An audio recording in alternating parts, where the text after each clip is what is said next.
porque é a capacidade de entender as pessoas, de respeitar as diferentes maneiras das pessoas serem, as diferentes personalidades e saber como lidar com cada uma dessas diferenças. Isso me ajudou muito como executivo, como profissional, como líder.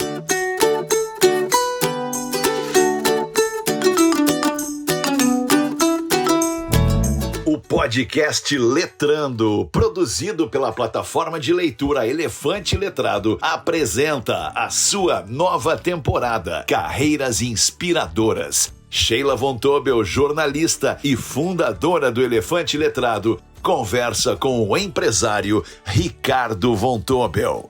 Olá, bem-vindos a mais um podcast Letrando. E o podcast de hoje é muito especial, é muito diferente. A pessoa que eu vou conversar hoje, primeiro, é meu marido. Se chama Ricardo Von Tobel e é o grande investidor do Elefante Letrado.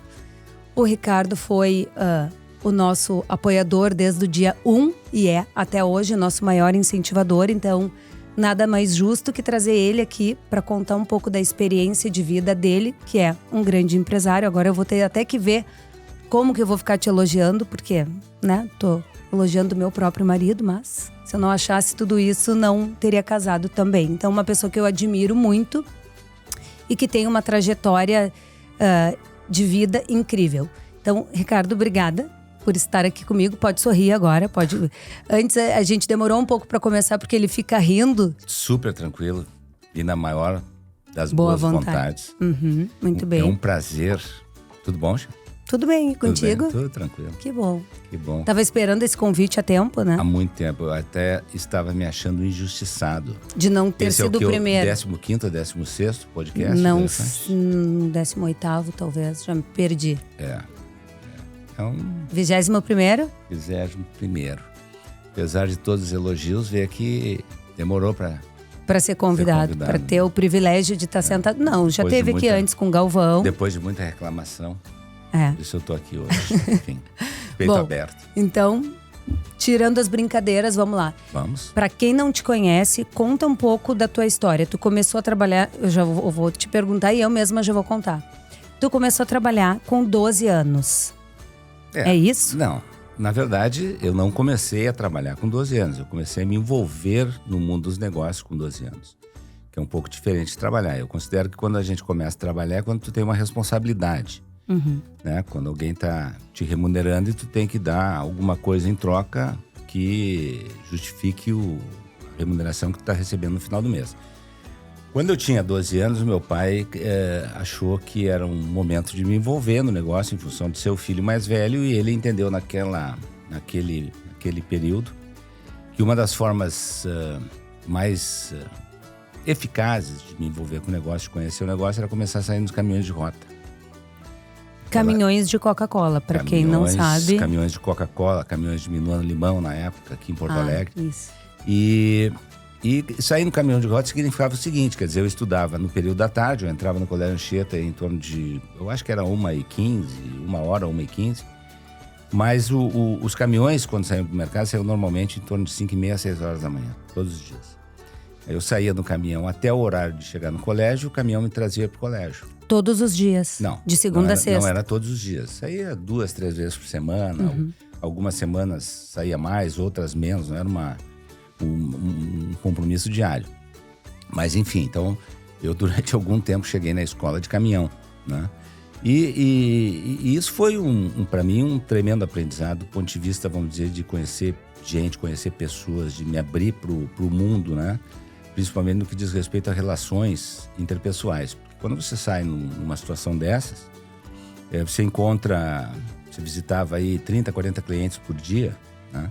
Cada cliente com uma característica diferente, num estilo, numa personalidade diferente, um mal-humorado, outro bem-humorado, um gremista, outro colorado, um numa boa condição econômica, outro numa péssima condição econômica, um num bairro de bom poder aquisitivo, outro numa vila paupérrima, né? Então, todas essas circunstâncias acabavam te expondo, vamos dizer, a realidade da vida na plenitude dela. Quer dizer, as pessoas são diferentes, as condições são diferentes, as personalidades, o jeito de ser, a forma como você aborda uma pessoa é muito diferente, a forma como a pessoa reage à tua presença é diferente. Isso te dá uma vamos dizer, é uma escola de vida. Né? Em que momento tu te deu conta que isso era uma escola de vida? Lá, criança ainda? Não, imagina, naquele momento eu odiava. Né?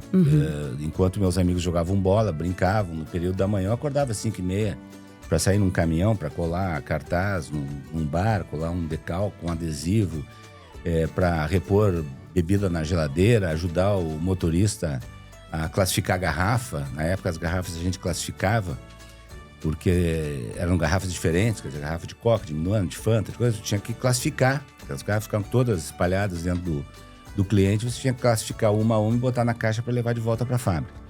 Então, naquele momento, eu odiava. E eu depois vim até conversar um dia, falando com o pai, de que ele tinha sido muito inteligente, porque ele trocou o ódio que eu tinha por ele durante 5, 6, 7 anos da minha vida pelo agradecimento que eu tive o resto da vida.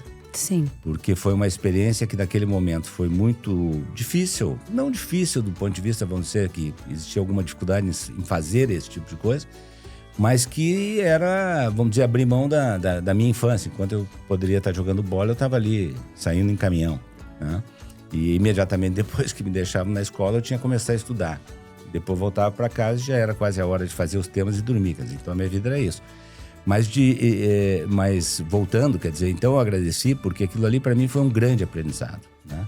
E eu diria que muito do que eu acabei sendo, do meu êxito na sequência da minha vida profissional tem a ver com esse meu começo, né? Porque a capacidade de entender as pessoas, de respeitar as diferentes maneiras das pessoas serem, as diferentes personalidades e saber como lidar com cada uma dessas diferenças.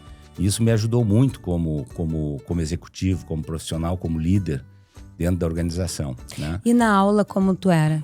Quando o caminhão te deixava na escola e aí tu estudava?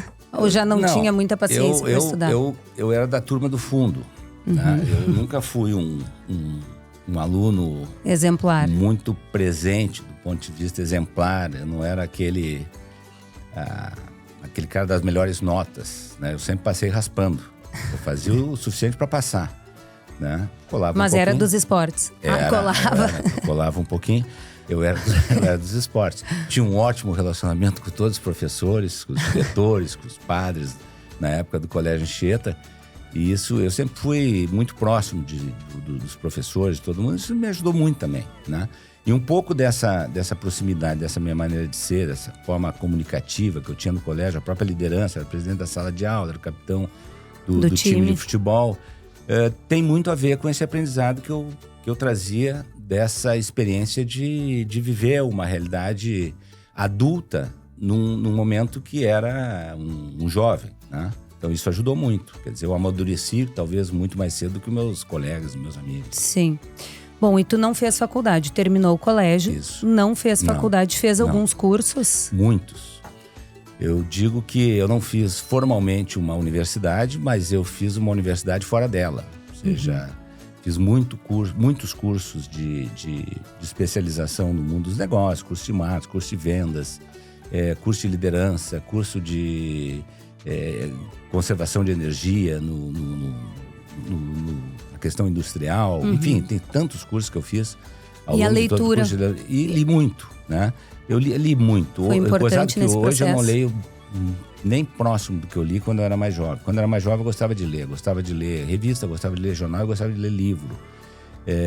A verdade é o seguinte, como eu comecei muito cedo, sempre fui muito questionado. Quer dizer, porque a relação que eu tinha sempre do ponto de vista de negócios, eu era sempre mais jovem, sempre fui mais jovem. Então, eu tinha que me posicionar de alguma forma, eu tinha que ser mais maduro do que de fato eu era. Uma das formas que eu exercia essa aparência era no vestuário. Então, eu me vestia como um velho. Eu diria que hoje eu me visto mais jovem do que eu me vestia com 15, 16, 17, 18 anos. Eu, quando podia, botava um terno e gravata, como se isso fosse mudar, mas as pessoas, né? Sim. E naquela época nem se usava. No nosso ramo de atividade era raro quem usava terno e gravata. Mas eu, se pudesse, eu botava um terno e gravata para mostrar mais maduro, mais responsável. E a outra coisa que eu procurava me informar. Eu me informava através da leitura. Isso me dava a condição de chegar em qualquer roda e falar sobre qualquer assunto. Eu falava sobre política, sobre economia, enfim. E naquele momento eu entendia que aquilo ali era uma forma de mostrar um pouco mais de maturidade. A aparência era de guri, mas olha, esse guri aí tem algum fundamento, ele conhece alguma coisa. Então, era isso que eu fazia, né? A leitura me deu isso, me deu essa condição de talvez me impor através de um conhecimento, né? E o vestuário outro, né? Então, eu me fardava de um pouco mais velho, né? Falava grosso do ponto de vista de assuntos que muitas vezes eu conhecia pouco, mas eu dava meus petelecos, né? Só dava a entrada e depois não me aprofundava e todo mundo entendia. Pô, esse cara aí conhece, mas no fundo eu não conhecia tanto assim. Tão né? profundamente. Eu era bem, vamos dizer assim, metido. Sim. Então é isso. Tá, bom, e tu passou por todas as áreas da empresa? Todas. Quase começando todas. Lá embaixo. Quase todas. Desde trabalhar em lavadora de máquina, classificando garrafa, rotulando garrafa na época que era feita à mão. A rotulagem era feita à mão, não tinha equipamento. Passava de um lado a cola, pegava a cola do bico, botava o rótulo na garrafa, dava uma ajeitadinha, botava na caixa. Descarreguei caminhão de açúcar. Trabalhei abastecendo caldeira, botando lenha na caldeira. Saindo em caminhão, trabalhei como supervisor de vendas, como coordenador de vendas, trabalhei na área administrativa, trabalhei na área de estatística, enfim, quase todas as áreas da empresa eu acabei, de alguma forma, se não trabalhando efetivamente, mas estagiando, fazendo algum tipo de estágio, conhecendo. E com quantos anos tu assumiu a presidência da empresa? Tinha 26 anos. A empresa, que na verdade, para quem está nos assistindo e não sabe, é Vompar, que era Vompar hoje e foi vendida há 6 ou 7... 2016, dezembro de 2016. Que era fabricante de Coca-Cola no Rio Grande do Sul e Santa Catarina. Isso. Então, com 26 anos, tu assumiu a presidência. 26 anos, é muito jovem. Mas aí também é outra questão muito interessante, que é raro de acontecer, de um fundador, porque o fundador de uma empresa familiar, a empresa é quase como se fosse um filho, né? E é raro um fundador ter vamos dizer, o desprendimento de delegar ao filho, a qualquer que seja o filho, essa responsabilidade. Então aí eu acho que existe muito a questão do pai, vamos dizer, da forma como ele foi desprendido, né? E de colocar essa responsabilidade. E eu digo que, olhando para trás, até temerário, né? Porque naquela época é evidente que eu tinha um conhecimento, mas ainda me faltavam muitas ferramentas para poder ser efetivamente uma liderança na empresa. Mas era o momento, o mundo também era diferente, né? Então se cometia muito erro, quer dizer, eu cometi muitos erros, né? Eu aprendi muito e cheguei aos acertos, mas em cima de muitos erros. E os erros me ensinaram muito. Agora, a grande verdade é que, primeiro, ter a coragem de tomar decisão e, segundo, ter a liberdade de tomar decisão, que foi o que foi me concedido pelo pai, né? E, ao mesmo tempo, ele me dando essa liberdade, eu tinha coragem de tomar decisão. Porque muitas vezes tu tem a responsabilidade, mas tu não decide. No negócio, tu tem que decidir. Sim. Numa empresa, a única coisa que tu não pode fazer é deixar de tomar uma decisão, certo? Já tem que tomar. Se errou, depois tu corrige. Sim. Mas toma. Né? Eu acho que a gente tem que voltar um pouquinho, porque como eu conheço bem a história, talvez eu tenha atropelado um pouco e já cheguei lá na presidência com 26. Mas antes disso, como é que foi? Quando vocês assumiram a Coca-Cola? Quando vocês tiveram a Coca-Cola do Rio de Janeiro também? Isso. Depois voltaram para cá. Conta um pouco como é que foi esse período. Tá, em 81, nós tínhamos a Minuano aqui em Porto Alegre. E foi 81, foi 79. Em 79. E aí em 79, no final de 79, nós éramos fabricantes de Coca-Cola no interior do estado do Rio Grande do Sul e nós éramos concorrentes, entre aspas, da Coca-Cola aqui em Porto Alegre. Porque nós tínhamos a fábrica da Minuano Limão. E a Minuano era um produto que aqui em Porto Alegre fez muito sucesso. Ou seja, ela tinha uma participação de mercado, inclusive, superior à Coca-Cola naquele momento. Pepsi-Cola era ali, depois vinha o Minuano, com toda a linha de produtos, e depois Coca-Cola. E aí o pai entendeu que era uma situação muito difícil, quer dizer, é difícil tu estar alinhado com uma empresa em parte do território do Rio Grande do Sul e no outro tu é concorrente. Quer dizer, realmente ficava uma situação um pouco constrangedora. E naquele momento, então, ele propôs de comprar a Coca-Cola de Porto Alegre. E a Coca-Cola de Porto Alegre, que era Ele propôs para quem? Só para as pessoas entenderem. E como é que se chega na Coca-Cola? Não. Como é que era na época? Mas nós éramos fabricantes de Coca-Cola, então nós tínhamos relação. Já tinham acesso. Né? A única diferença é que aqui existia um franqueado diferente não éramos nós, o interior era nosso e Porto Alegre é da SPAL, que era uma empresa internacional. Na época era o maior fabricante de Coca-Cola do mundo e eles tinham uma franquia aqui em Porto Alegre. Eles não quiseram vender. Então a posição do pai foi: se vocês não querem nos vender, não nos comprem. Nos comprem e nos dão uma outra área, uma outra região, enfim, que a gente possa trabalhar assumir. Aí a Coca-Cola fez essa negociação, nos deu uma franquia no Rio de Janeiro, na Baixada Fluminense. A fábrica não era nem fábrica, era um território, que depois a gente veio construir uma fábrica na Baixada Fluminense. E nós passamos a Minuano Limão, então, para a Coca-Cola, e a Minuano Limão passou a ser uma marca da Coca-Cola.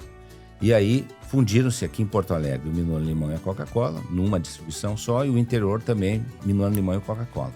Então a Minuano passou a ser parte da Coca-Cola.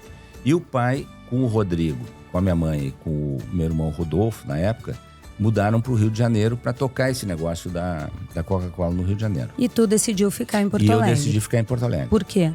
Porque eu queria ficar em Porto Alegre, porque eu nem me lembro, na verdade, muito bem qual foram as minhas maiores motivações assim, para ficar, mas eu quis ficar. Não quis ir para o Rio de Janeiro. No interior eu não queria ir, porque era um interior, era um negócio nosso já, mas eu não quis mudar. Eu queria trabalhar em Porto Alegre na Coca-Cola. Aí eu fui até a Coca-Cola, me ofereci e eles disseram: olha, pode vir, mas você vai ter que começar como estagiário. Eu já era gerente na época na Minuano. E, enfim, morava na casa do pai e da mãe, tinha cama, comida, roupa lavada, tinha carro. Na época eu tinha um Puma, tinha acabado de comprar um Puma. Eu tinha uma posição boa lá na Minuano, tinha o meu salário, enfim, independente.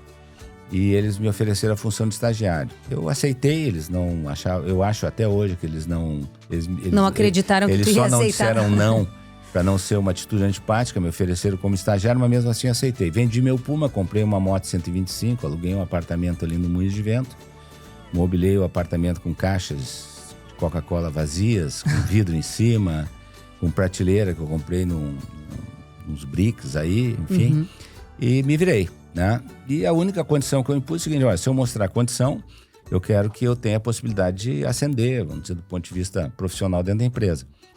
Naquele momento... Sim, e tu sabia que podia fazer. Ah, com certeza. Naquele momento, ali eu era novo, ali eu tinha 22 anos, por aí. Aí naquele período que aconteceu, o gerente de distribuição, que era um cargo super importante, um cargo fundamental, porque é o cara que estabelecia toda a estratégia, vamos dizer, de logística dos caminhões no mercado, enfim, e da própria estrutura das rotas dos vendedores. Ele adoeceu. Ele adoeceu e me chamaram: olha, assume aí a distribuição, que o Livino ficou doente, eu acho que ele não volta, vai ficar uns 6, 7 meses afastado. Eu disse: pô, mas eu sou estagiário, é que eu vou assumir uma bronca dessa como estagiário? Não, assume aí. E dependendo de como for, a gente te efetiva. Bom, assumi. Acabei sendo efetivado, fiquei gerente de distribuição e 2 anos depois acabei como gerente de marketing de toda a operação, ou seja, pegava distribuição, pegava comunicação, pegava parte de promoção, propaganda, publicidade, tudo. Né? E 2 anos depois, isso com 23 anos por aí. E aí, em que momento tu foi pro Rio de Janeiro? Aí o pai me chamou, disse: ó, está na hora de voltar para a empresa. Eu voltei para a empresa, fui pro Rio de Janeiro. Isso foi em final de 82, início de 83. Aí aí em agosto de 86, a Coca-Cola nos chamou, pediu para que eu e o pai fôssemos a uma reunião lá no escritório da Coca-Cola, na Coca-Cola Refresco, que era o fabricante do Rio de Janeiro, que pertencia à Coca-Cola e que era dona de Porto Alegre. E disse: olha, vocês têm que assumir, isso era final de maio, início de junho, tem que assumir, nós estamos fazendo a projeção do ano seguinte, que era 1987, já não vamos nem colocar a fábrica de Porto Alegre dentro do nosso orçamento. Em agosto vocês têm que assumir e o Ricardo tem que voltar. Eu disse: pô, tava começando a gostar de morar no Rio de Janeiro, praia, aquela coisa toda, Nova Iguaçu, tava começando a ficar entrosado lá. Aí voltei para Porto Alegre para assumir então o negócio de Porto Alegre aqui da Coca-Cola. Sim. Né? E era um negócio difícil, um desafio duríssimo. Eu quero que tu conte quando assumiu, mas volta um pouco e conta essa história do Rio de Janeiro. Por que eu quero que tu conte essa história? Porque tu é uma pessoa excelente com pessoas. Eu pude acompanhar muitos anos da Vonpar. Eu conheci muita gente e todas as pessoas que eu conheci que trabalharam contigo gostam muito de ti. Pelo teu jeito simples de ser, pelo teu jeito de tratar todo mundo igual, o que deveria ser, na verdade, para todo mundo, mas a gente sabe muito bem que não é. E as pessoas têm muito respeito e adoração por ti. E eu acho que essa história do Rio de Janeiro mostra um pouco de como tu é. Então, conta. Essa história do Rio de Janeiro talvez seja um bom exemplo disso, mas só para completar, eu acho que a questão de ter começado cedo, de ter não caído de paraquedas dentro do negócio, de ter trabalhado com a maioria das pessoas que eu trabalhei e ter liderado a maioria das pessoas que no passado foram meus chefes, eu acho que isso também dá um certo handicap, um respeito. Né? Quer dizer, eu não comecei ali por cima, não foi uma imposição por ser da família, né? E as coisas foram sendo construídas dessa forma. E a maioria das pessoas que depois eu liderei tinham sido meus chefes. Né? Isso aconteceu, por exemplo, quando eu voltei para a Coca-Cola de Porto Alegre, nessa data de 86, grande parte daqueles que eu liderei ali naquele momento, eles tinham sido meus chefes na época que eu fui estagiário. Sim. Na Coca-Cola de Porto Alegre. Mas esse caso aí de Nova Iguaçu foi um caso interessante. Eu tinha chegado há pouco em Nova Iguaçu. Nova Iguaçu era um lugar de bastante conflito social. Naquela época, você tinha ali aquela questão que envolvia o Esquadrão da Morte, risco. Um lugar muito perigoso na época. E nós tínhamos um distribuidor que atendia uma região que os nossos caminhões não entravam, que era uma região chamada Queimados. Era uma região perigosíssima. E esse cara era o nosso distribuidor lá. E ele tinha um envolvimento com as coisas não muito boas, assim, né? E um dia eu chego no meu escritório, ele está sentado dentro do meu escritório na minha cadeira. E eu disse para ele... Esse cara que todo mundo tinha medo. Esse cara aí que todo mundo tinha medo, mas tinha um pelavo de medo. Ele estava sentado na minha cadeira e disse, por favor, retire-se da minha sala. Ele saiu, a minha secretária, Valdirene, na época, veio imediatamente, Ricardo, tu é louco. Mandou esse cara sair, esse cara é um perigo, esse cara não sei o quê, deixa comigo, deixa ele aí sentado um pouco aí, que daqui a pouco eu já vou falar com ele. Aí ele ficou esperando, e passou meia hora, 45 minutos, não me lembro bem o tempo, 1 hora talvez. Eu disse, Valdir, manda entrar aí o Flavinho o nome dele. Flavinho entrou, eu disse, Flavinho, tudo bem, como é que tá? Nós não nos conhecemos, quero te pedir uma coisa, nunca mais entre na minha sala sem ser convidado. E quando é que tu vai me convidar para ir na tua casa? Ele disse, como assim? Eu disse, não. Eu não te convidei para te entrar, tu invadiu a minha casa. Agora eu te convidei, tu entrou, sentou aqui. Nós estamos nos conhecendo e vamos nos conhecer. Mas eu quero saber quando é que tu vai me convidar para ir na tua casa. Ele não acreditou, porque nunca ninguém tinha perguntado um negócio desse. Todo mundo tinha medo de chegar perto da região lá. Sim. Ele disse, a hora que tu quiser, então marca o negócio e vamos lá. Eu fui de carro lá. Eu com mais um gerente de vendas, um coordenador, não me lembro, acho que foi o Delmar comigo, algum nosso parceiro lá, fomos lá, entramos numa boca brabíssima. E aí sentamos na mesa e ele veio, o que tu vai beber? Eu o que preciso beber, vamos beber uma cerveja. Tá todo mundo tomando cerveja naqueles copos de tipo massa de tomate, lembra? Sim. Que era da Et. Sim. E eles me vieram com um copo especial, eu disse, não, que é isso, pô? Tomar no mesmo copo. Aí ficou aquele negócio descontraído, a gente acabou se... Bom, a partir daquele dia eu virei o herói dele. Aonde eu andava eu tinha guarda-costas, eu tinha segurança. Sim, sem nem saber, né? Sem nem saber. E ficamos muito, muito amigos, ele passou a me respeitar, ele nunca mais desrespeitou as normas, né? Eu fiz um trato com ele, eu digo, os caminhões pararam de ser assaltados. Não, mas isso é outra história. Ah, é outra história. É outro. Ali o que não falta é história. Mas então é isso, quer dizer, na verdade, é o exemplo... Sim, isso tudo para falar de respeito a pessoas. Isso tudo para dizer de que, de novo, voltando para a origem lá, as pessoas, depende de como você tratá-las, né? E entender a posição de cada um, tu acaba tendo uma possibilidade, uma empatia, uma condição de se relacionar e de ter um respeito mútuo, né? Eu sempre digo, não existe pessoa boa ou ruim, existem pessoas que muitas vezes a gente não consegue criar uma empatia, criar uma confiança, criar uma forma de se relacionar que a gente tenha um respeito recíproco, né? Então o Flávio era uma pessoa que depois ele disse para mim: Ricardo, tu foi a única pessoa na minha vida que não me tratou como marginal, que me tratou como um ser igual. Então todos que me tratam como marginal, para mim, eram as pessoas que me desrespeitavam, porque eles me tratavam em cima de um estereótipo, sem me conhecer. E tu, sem me conhecer, me tratou como uma pessoa normal. Não teve receio, não teve medo, não teve preconceito. E a gente acabou criando uma relação de respeito. E ele a mim, ele acabou respeitando. Sim. Né? Então é isso. Bom, tá, vamos voltar agora um pouquinho Tô comportado, não tô? Tá muito bem, tá muito bem. Eu quero que tu conte um pouco quando tu assumiu a Coca-Cola em 86, aqui no Rio Grande do Sul. A Pepsi era líder de mercado, tinha 70% do mercado. Isso.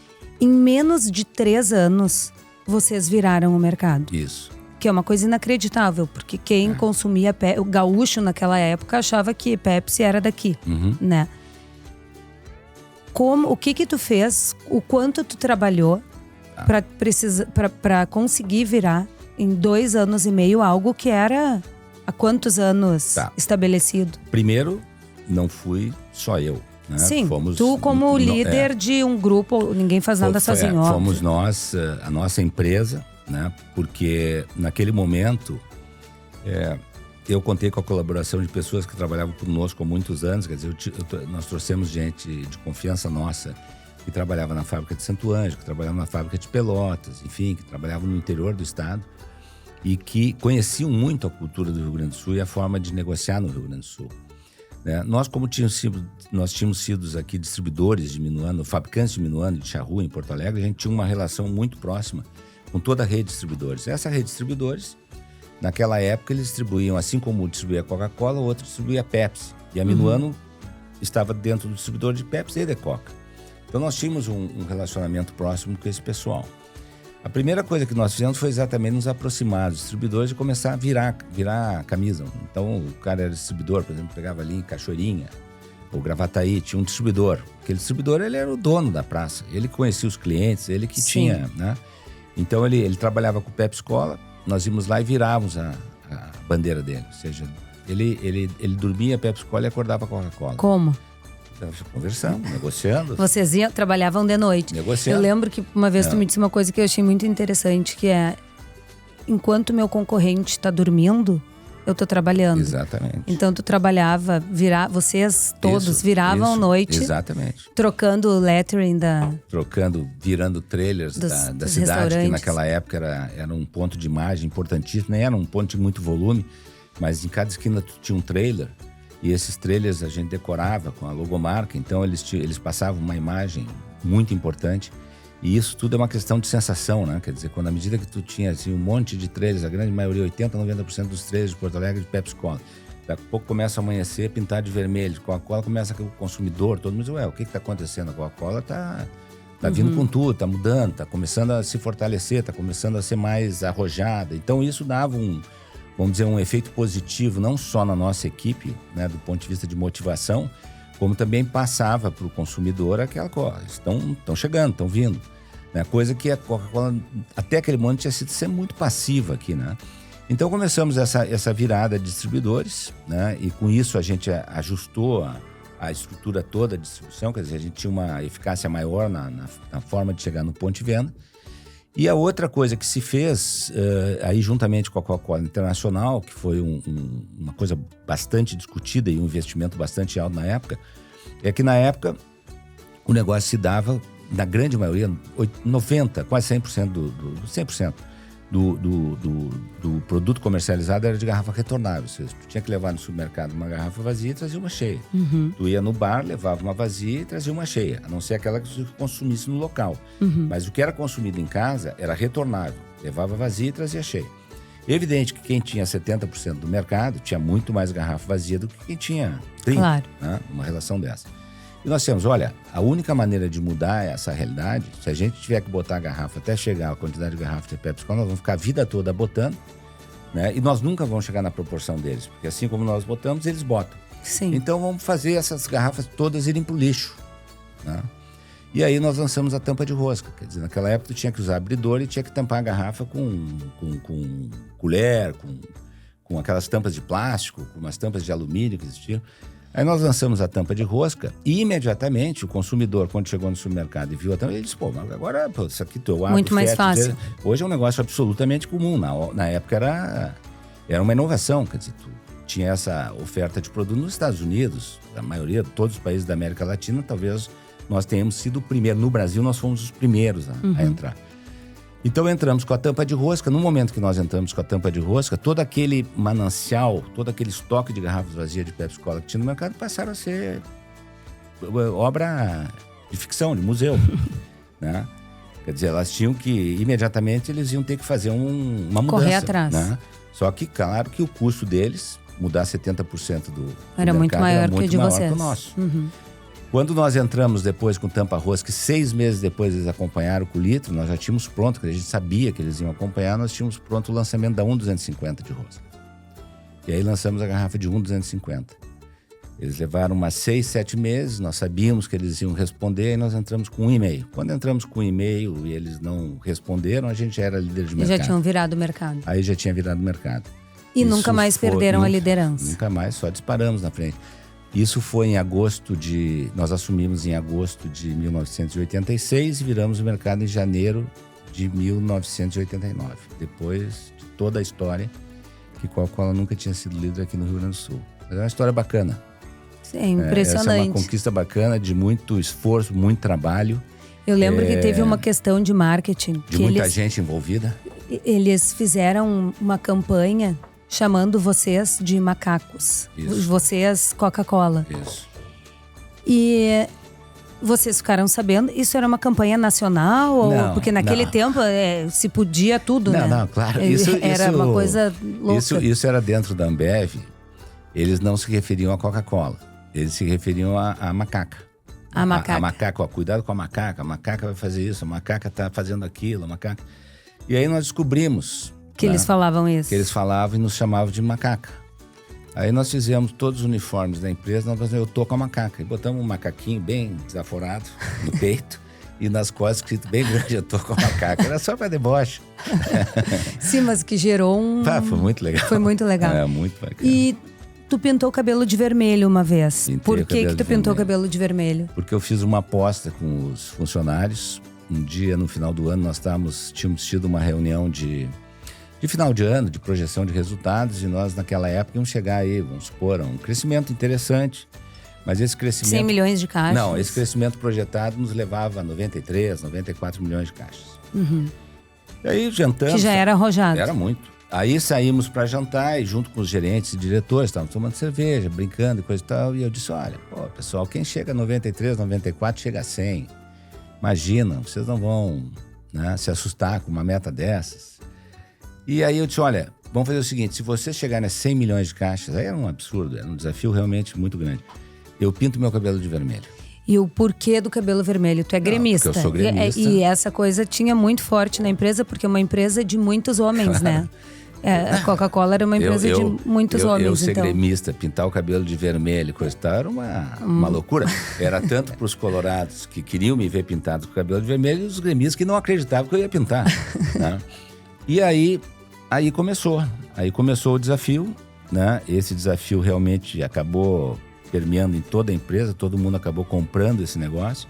Gerou uma motivação incrível, eles começavam a botar os computadores com... A tela descanso de tela do computador era a tua foto. Atingiu janeiro, fevereiro, vai botando uma faixinha. Quando chegou dezembro, atingiram os 100 milhões. E eu me apresentei no 18 de janeiro com o cabelo pintado de vermelho. E depois fizemos uma festa ali na Fiergs, que vieram os funcionários de todo o Rio Grande do Sul e Santa Catarina. 5 mil funcionários, né? Na época era, eu acho que menos, uns 3 mil na época. Né? E vieram, e eles todos, eu tava com o cabelo pintado de vermelho, eles botaram spray, todos pintaram o cabelo de vermelho. Isso foi muito legal. Muito bacana. Incrível. E tu deu palestra em vários lugares contando sobre isso. Dei várias palestras no sentido de que isso é uma prova que muitas vezes uma bobagem, uma brincadeira como essa, ela consegue gerar numa coletividade, numa empresa, quer dizer, uma motivação maior do que a remuneração salarial. Naquele ano ninguém estava mais preocupado se ia ganhar 12º, 3º ou 4º. Todo mundo estava preocupado em pintar o cabelo. A remuneração era uma consequência. Sim. Né? E o foco foi a brincadeira, foi o desafio. E as coisas são assim, né? Quer dizer, o ser humano, quando ele sabe ser desafiado, né? E quando você consegue, principalmente num ambiente que é um ambiente de trabalho, todo mundo tem que trabalhar, todo mundo tem que dormir, acordar, trabalhar, numa forma de sustentar a sua família. Quer dizer, alguns trabalham naquilo que gostam, outros nem gostam daquilo que fazem, né? Então, trabalhar muitas vezes não é uma coisa prazerosa. Agora, se você consegue, dentro do ambiente de trabalho, criar uma harmonia, criar uma coisa em que as pessoas consigam se integrar, se respeitar, que o objetivo seja comum e, acima de tudo, que elas consigam ter um ambiente leve, serem alegres no local onde elas trabalham, evidentemente que a produtividade vai melhorar e que as pessoas nesse ambiente vão ser muito mais felizes, né? Elas vão continuar tendo, vamos dizer, o sustento das suas vidas, mas de uma forma muito mais prazerosa, e elas serão muito mais felizes naquele compromisso de ter que exercer essa responsabilidade de trabalhar. Então é isso que a gente sempre prega, né? E está dentro dos nossos valores, quer dizer, que é a questão da alegria, né? A alegria. Eu acho que trabalhar, todo mundo tem que trabalhar, mas se a gente conseguir ter um ambiente leve, fazer com que todo mundo consiga ser alegre no ambiente de trabalho, ter prazer naquilo que faz, é muito mais saudável, né? Tanto para o corpo, como é mais saudável para a mente, é mais saudável para o ambiente e a coletividade como um todo. Falando em valores, na Vonpar e na Neugbauer, que é o negócio da família agora, todas as pessoas que trabalham contigo são extremamente leais a ti. Eram na Vonpar e são na Neugbauer. Quais são as habilidades que tu acha que tu desenvolveu ao longo da vida para conseguir isso? Porque não é fácil, né? É muito mais comum ver as pessoas falando mal do chefe, falando nas costas, do que sendo leal e... Tá. Eu posso até ser simplista nessa análise, mas eu acho que, na minha opinião, primeiro eu acho que as pessoas percebem a nossa maneira de ser. Quando eu digo a nossa, não é só minha, é do pai, do Rodrigo, da família, né? O pai nos ensinou que a gente vive para a empresa e não da empresa, né? A empresa está em primeiro lugar. E vivendo assim, a gente consegue fazer com que a empresa te retorne com alguma coisa. Então a gente sempre colocou a empresa em primeiro lugar. Ou seja, nenhum funcionário nosso nos viu esnobando um carro novo se a empresa não tivesse com todas as condições necessárias para desenvolver o negócio. A nossa prioridade sempre foi o investimento na empresa. A gente sempre abriu mão, vamos dizer, das questões pessoais, né? O pai, por exemplo, chegou a vender casa para botar dinheiro na empresa e morar em aluguel, né? Eu, como disse, vendi meu Puma, comprei uma moto e fui morar de aluguel. Por quê? Porque a prioridade sempre foi a empresa. Então, as pessoas percebem isso. Segundo, o fato de tu ser dono, ser chefe, não te dá o direito de se sentir maior, né, do que os outros. Tu é igual, nós somos todos seres humanos, né? O que eu tive talvez é a oportunidade de estar numa posição diferente, estar numa posição de liderança, mas isso não me dá o direito de desrespeitar e nem de me achar melhor do que os outros. Então, como indivíduos, né, nós somos todos iguais. Então, sabe que na empresa ninguém me chama de seu. Sou o Ricardo e eu faço questão de ser chamado assim como o Rodrigo é o Rodrigo. E o seu João é muito mais seu João hoje. Pela idade. Do que por uma questão de hierarquia. Ele também, na época, tinha essa intimidade quando ele era mais jovem, tinha essa intimidade com os funcionários da empresa.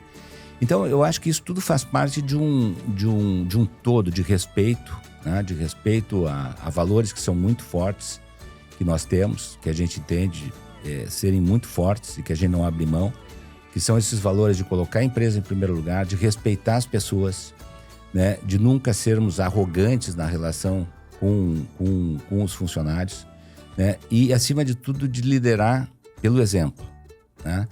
Eu nunca vou estabelecer uma norma ou determinar algo que tenha que ser cumprido por alguém dentro da empresa que eu não cumpra.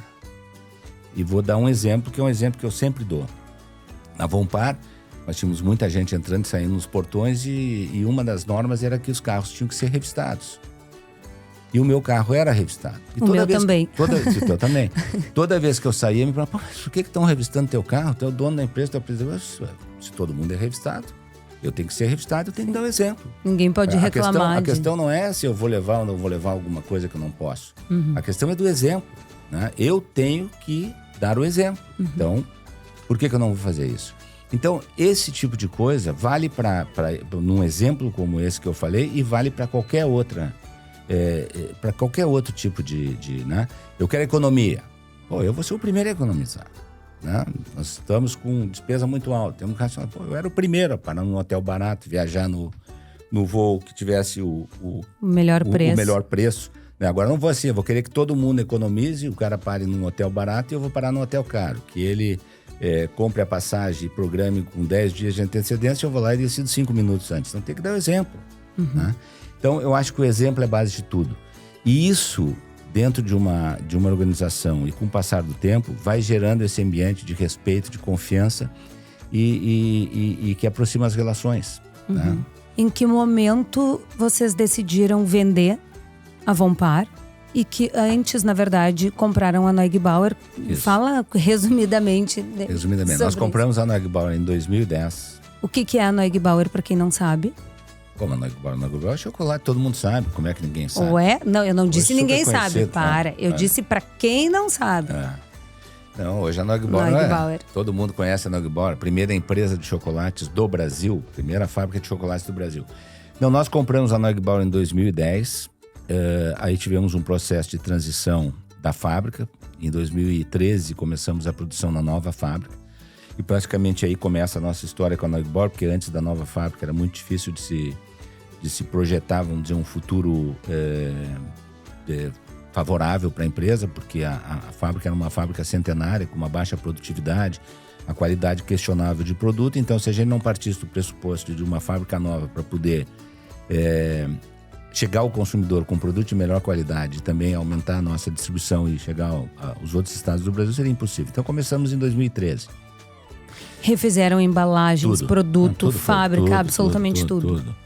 Tudo. Na época o Rodrigo fez o projeto da nova fábrica, que hoje é uma fábrica, não só o projeto, como coordenou toda a construção e vamos ler, layoutização de equipamentos, decisão sobre equipamentos. E essa fábrica é o ponto de partida de tudo. Quer dizer, essa fábrica, na forma como ela foi concebida, na forma como o Rodrigo ali gerenciou, vamos dizer, a construção dela e toda a layoutização do ponto de vista das máquinas, e, enfim, é que deu a condição da gente depois projetar um futuro melhor. Então, aí, a partir de 2016, em 2016, nós fizemos a realização da venda da Vompar. Isso foi em dezembro de 2016. Nós já vínhamos pensando um pouco antes, né? Nós entendíamos que nós já tínhamos cumprido com a nossa etapa no negócio de Coca-Cola. Nós tínhamos chegado a um resultado econômico-financeiro excepcional. Nós tínhamos um per capita bastante alto, nós tínhamos uma participação de mercado também de quase 70%, e que a partir daquele momento seria muito difícil da gente continuar fazendo o negócio crescer. Né? Que a única forma de fazer o negócio crescer seria crescer, vamos dizer, do ponto de vista de aquisição. Ou seja, teríamos que fazer aquisição, comprar outro estado, de por outros exemplo, territórios, enfim, para incorporar ao nosso negócio maiores volumes, né? Porque os volumes que nós já tínhamos nos nossos territórios, o crescimento seria vegetativo, seria um crescimento normal, né? E aí nós entendíamos que tanto eu como o Rodrigo, no estágio de vida que nós estávamos, que o tempo de maturação desse investimento seria muito longo, que era mais interessante realizar, vamos dizer, o negócio no qual nós tínhamos trabalhado pelos últimos 50 anos, e partir para um novo negócio, que foi o que a gente fez. Então a gente realizou o negócio de Coca-Cola, quer dizer, cumprimos o nosso papel dentro do negócio de Coca-Cola. Eu fui presidente da Associação dos Fabricantes de Coca-Cola por quase 20 anos. Então cumprimos bem o nosso papel e partimos para um novo desafio. E aí partimos para o desafio da Neugbauer. Da Neugbauer. que quando vocês assumiram tinha prejuízo.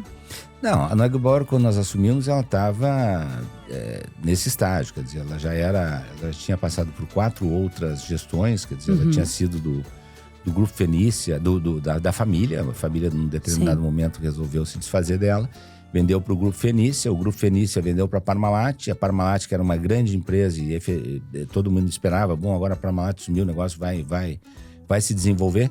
Mas houve aquele problema na Europa, na Itália, com a Parmalat, aquele escândalo, né? Então a Parmalat teve que se desfez, vendeu pro Grupo Florestal, né? O Grupo Florestal, depois, quando a gente assumiu, eles também já estavam num momento ali que tinham as questões societárias, que estavam envolvidos os sócios minoritários. Enfim, nós decidimos, houve a oportunidade de comprar, eles aceitaram nos vender, compramos. Mas era uma empresa que estava numa condição bem difícil, vamos dizer assim. Uma empresa pequena, faturava naquela época algo entre 70 e 100 milhões. E hoje reais. fatura quanto? Esse ano vão faturar mais de 1 bilhão. Né? Isso em 10 anos. Quer dizer, tinha uma participação que era menos de 0,5% no Brasil. Hoje eu acho que está na hora de 6% começar a trabalhar aqui no Elefante. No Brasil. Eu acho que você tem que começar a trabalhar aqui no Elefante para nos ajudar a crescer assim. A verdade é o seguinte, ó. O que tu faz bem feito. Mas não sou eu que faço. Sim, são mas tu várias sabe pessoas, juntar as pessoas para... São várias pessoas, né? De novo, isso tem a ver com todo um negócio da família. Tem a ver com as pessoas que ao longo dos anos nos ajudaram e continuam nos ajudando. Conta um pouco da tua relação com o teu irmão. Porque eu acho... muito legal, é muito legal de ver vocês. O quê? Eu e o Rodrigo, é até engraçado porque nós somos tão diferentes e ao mesmo complementares. tempo tão complementares, né? Ele gosta de fazer o que eu não gosto e eu gosto de fazer o que ele não gosta, né? Então a gente se complementa e se respeita, é isso, quer dizer, nosso respeito é um respeito incrível, né? Tanto do ponto de vista como irmão, e isso é uma coisa que a gente aprendeu de família. Mas nem toda família é assim, né? A gente vê que tem muitas famílias, muitas empresas que dão problema, que tem briga. Mas de novo, não esquece que aquilo que eu falei, né? Que a gente coloca a empresa em primeiro lugar. Então mesmo que eventualmente a gente possa discordar de alguma coisa, outro dia aí ter alguma diferença, mas a gente sempre passa por cima disso e coloca a empresa em primeiro lugar. E é assim que eu acho que a gente fortalece, inclusive, a nossa relação como irmãos, como pai, como mãe, porque a gente não deixa um eventual problema de negócio, um problema de empresa, uma vaidade influenciar na nossa relação como família. Eu acho que isso é o ponto de partida, né? Quer dizer, empresa em primeiro lugar, nunca abrir mão de uma boa relação de família, porque a família é a base de tudo, né? E eu acho que se a gente consegue ter um equilíbrio nessas duas questões, que é cuidar da empresa, não deixar que a empresa trabalhe para nós, sim que a gente trabalhe para a empresa, e ao mesmo tempo não deixar que vaidades, né, acabem influenciando na nossa questão, na nossa relação como irmão, como pai, como mãe e até como mulher, como enfim, como esposa. Eu acho que aí a gente tem uma equação e uma fórmula boa para ter perpetuidade dos negócios, né? Porque como tu disse, é muito comum as empresas se perderem por problemas que são de relação, né? Por problemas que são muito mais de vaidade, problemas pessoais, do que propriamente da organização em si ou do negócio em si. E a gente não permite isso, né? E eu acho que esse é outro exemplo que a gente dá, quer dizer, um exemplo que a gente dá dentro da família e que a gente exige também que quem trabalhe conosco seja assim. Ou seja, eu não admito conflito ou vaidades entre profissionais, né? Eu quero que os diretores que estão no mesmo nível se relacionem super bem, que eles sejam amigos um dos outros, que eles se respeitem, eles não precisam nem conviver no dia a dia, mas que um tenha respeito pelo outro, que tenha lealdade com o outro, né? Porque essa é a forma de construir uma equipe. No momento que começam vaidades, cada um querer ser melhor que o outro, em qualquer nível da organização, acabou a empresa, acabou o ambiente. O que tu diria para quem está começando um negócio? Quais são os principais atributos que a pessoa tem que ter? Essa fórmula é difícil, né, Sheila? Depende muito de entender o momento de cada um. Eu acho que, acima de tudo, a pessoa tem que gostar do que faz, né? A pessoa tem que minimamente conhecer o que faz. Eu sempre digo, não existe negócio bom ou ruim, existem negócios mal administrados, né? Por quê? Porque mesmo nos negócios que são ruins, vai ter alguém que vai ir bem. E quem vai bem é aquele que administra bem esse negócio que é ruim, né? Porque existe negócio para tudo, tem bons e ruins. Mas mesmo um negócio ruim, bem administrado, vai bem. Agora, negócio bom, mal administrado, não tem solução. E parte da solução da boa gestão é tu gostar do que tu faz, né? Tu não tem que trabalhar por dinheiro, tu não tem que trabalhar por um compra, tu tem que trabalhar porque tu gosta do que tu faz. Isso vale para quem é empreendedor, para quem tem um negócio, isso vale para quem é um profissional. Tu não pode exercer uma profissão que tu não gosta. Não vai, eu vou ser dentista, mas eu não gosto de ser dentista, odeio ser dentista. Não vai ser um bom dentista, né? Sim. Agora, se tu ama ser dentista, tu gosta daquela profissão, se tu dedica a ela, tu vai ser bom naquilo que tu faz. Então, isso é fundamental, né? Tem que gostar do que faz e se dedicar, né? Ou seja, não existe nada fácil, né? Muitas vezes as pessoas olham, as pessoas bem-sucedidas, que esse cara tá aí bem... Bom, ninguém chegou no bem-sucedido sem um monte de percalços, né? Sem um monte de noites sem dormir, né? Sem um monte de preocupações, né? Eu digo, quando eu estava na Coca-Cola, por exemplo, eu me preocupava quando chovia, me preocupava quando era calor, eu me preocupava se tinha produto para atender. Quando chovia, me preocupava que a venda ia cair, né? Quer dizer, quando chegava sempre tinha uma preocupação. Eu chegava num lugar, pedia um produto nosso e não tinha, eu ficava irritado que não tinha, porque já começava a trabalhar. Então, quer dizer, tá sempre ligado, né? Sim. E não é assim, não é diferente hoje com o negócio de Daniel Gebauer, quer dizer, agora, isso é parte da vida da gente, se confunde ao trabalho, né? Eu não paro de trabalhar nunca. Eu durmo pensando, acordo pensando. Tu sabe, eu vou na rua, eu tô sempre olhando. Eu tô olhando o nosso produto, tô olhando o nosso concorrente, tô olhando o consumidor, tô olhando a cor das embalagens, tô olhando o comportamento, tô indo no supermercado, eu tô ali comprando, mas eu tô olhando tudo. Tô olhando se tem algum produto novo, por que aquele produto está sendo aceito, por que não foi aceito, o que eles fizeram para fazer com que a aceitação fosse daquela forma. Quer dizer, sempre pensando, né? Porque se tu não parar se tu não parar de olhar, de enxergar, de entender e de pensar, tu não tem futuro. Sim. Né? E o que tu acha importante para os jovens de hoje, para os estudantes? O que eles precisam desenvolver? O que eles precisam aprender? Só vai ganhar na vida quem trabalhar. Aquilo que eu digo, 2 carros correm. Quem é que vai chegar primeiro? O que correr mais rápido. Quem é que vai chegar primeiro? Quem trabalhar mais. Quem for mais rápido, quem for mais ágil, quem for mais atento, quem for mais esperto, né? Quem quiser conforto, não vai a lugar nenhum. Um dia tu vai ter conforto, mas para ter conforto tu vai ter que conquistar ele, né? Então é isso aí, não tem segredo, né? Essa resposta foi bem Henrique Vonta, essa aí, não sei se... Bom, mas é meu jeito de pensar, não, as coisas não caem do céu, né? A verdade é o seguinte, ó, tá falando de jovens, meu Deus... Se for comparar a minha geração... Sim, que trabalhou... Eu dormia, passava noite sem dormir, dormia em ônibus, viajando pelo interior, andando de Fusca. Agora comprei um Fusca em 1974, imaginar que eu atravessei esse Rio Grande do Sul andando de Fusca. Como é que eu fazia isso? Eu dirigindo um Fusca, né, que não tem freio, que não tem ar-condicionado, que quando chovia, tu tinha uma ventarola que enchia de água dentro, se tu fechasse, embaçava por dentro. E a gente andava, saía daqui de Porto Alegre, Uruguaiana, ia a Caxias, ia a todo lugar e não reclamava.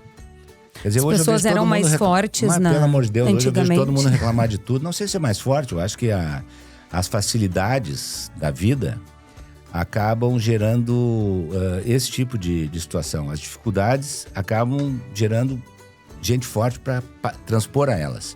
E as facilidades acabam gerando fragilidades. Né? Então não existe, olha aqui, ó.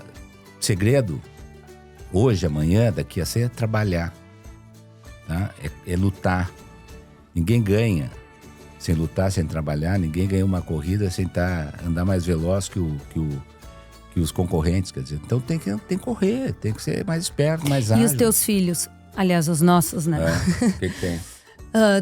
Tu ensina a correr, tu quer que eles façam faculdade ou eles podem fazer que nem tu e só fazer curso e sair trabalhando? Claro que não, a época é outra e cada caso é um caso. O meu caso não é referência nenhum, não me orgulho disso, deu certo, poderia não ter dado. Talvez... Mas orgulho tu deve ter. Não, sim, mas talvez muitas pessoas na minha situação não tenham chegado a lugar nenhum, como tu escuta gente que também tem a mesma história que eu e chegou muito longe, né? Mas é muito difícil a gente traçar paralelos em relação às pessoas, porque cada momento da vida e cada história é uma história em si, né? E ela não pode ser reproduzida.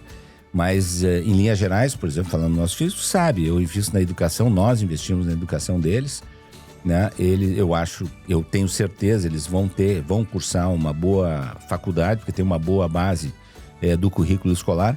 Mas o mais importante é que aquilo que eu sempre digo, que é a questão dos valores, né? Independente do que eles tenham tido na infância e na juventude deles, isso não pode gerar eles pessoas arrogantes. Eles têm que se manter simples, eles têm que dar valor pro dinheiro, né? Não interessa quanto tu tenha, tu tem que valorizar aquilo que tu tem e tem que continuar sempre respeitando o dinheiro. O dinheiro não se desrespeita, né?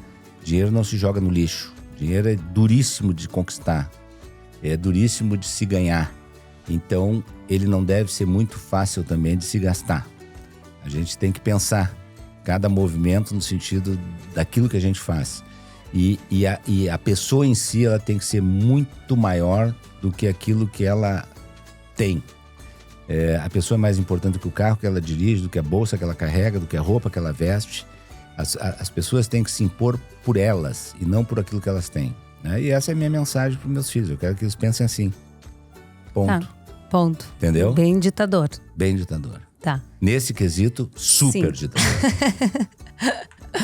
Bom, eu acho que a gente vai encerrar por aqui para não ficar muito extenso. Tu quer falar mais alguma coisa? Quero. Tu gostou, não? Gostei, Me muito comportei bem? Muito bem. Quer pedir pro pessoal curtir, comentar, compartilhar, porque o Ricardo é uma das pessoas que eu sei que assiste. Fora ele e a Karine, não sei quem mais assistiu todos os podcasts, mas o Ricardo assiste todos. Tá, como é que a gente faz então? O elefante letrado. Do que tu quer falar? Dá o clique aí. Dá o clique, olha para aquela câmera lá. Inscrevam-se, é isso no YouTube? Isso. Inscrevam-se. O que mais? Dá um like. Dão o sininho, dão um like. Dá um like. E indiquem para os amigos, para as avós, para os avós, para a mãe, para o tio, para a tia, para o cachorro, para o gato, para o periquito, para todo mundo, tá? É isso aí. E comentar, né? Vamos pedir pro pessoal deixar algum comentário para ti, alguma... Não. Como tu é de casa, tu pode voltar. A gente pode pedir pro pessoal deixar uma lista de assuntos. Não, mas depende do Ibope que vai dar, né? Vamos ver. Vamos ver se o pessoal vai pedir para mim voltar ou vai me xingar. Dependendo. Dependendo, tu volta. Se eu receber bastantes elogios, muitos likes. E se a gente receber... Se o sininho tocar e eu conseguir escutar lá em casa, eu volto. E se a gente receber pedido de ajuda de empreendedores que estão começando e que querem uma ajuda tua, por exemplo. Ajuda em que sentido? Ajuda. Ué, quantas empresas te pedem não, consultoria. Ajuda de bate-papo, de coisa e tal. Consultoria. Tô sempre disponível. Não quer fazer um podcast aqui de consultoria para pequenos empresários? Pequenos, grandes, tanto faz. Não sei se eu teria... Olha, tudo que tu botou a mão deu muito certo. Então, eu acho que, olha aqui, ó, já temos um aqui. Então... Tá bom.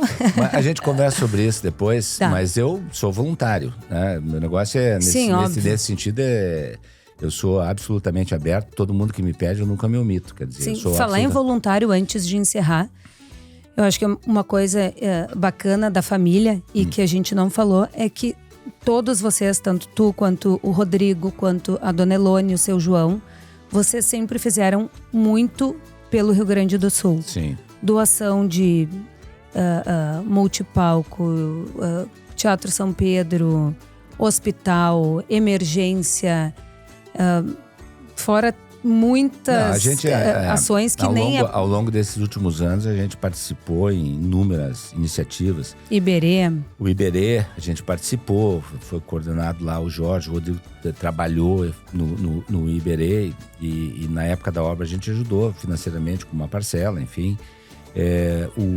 O multipalco, né? Na época da Dona Eva Sofer, a gente também apoiou.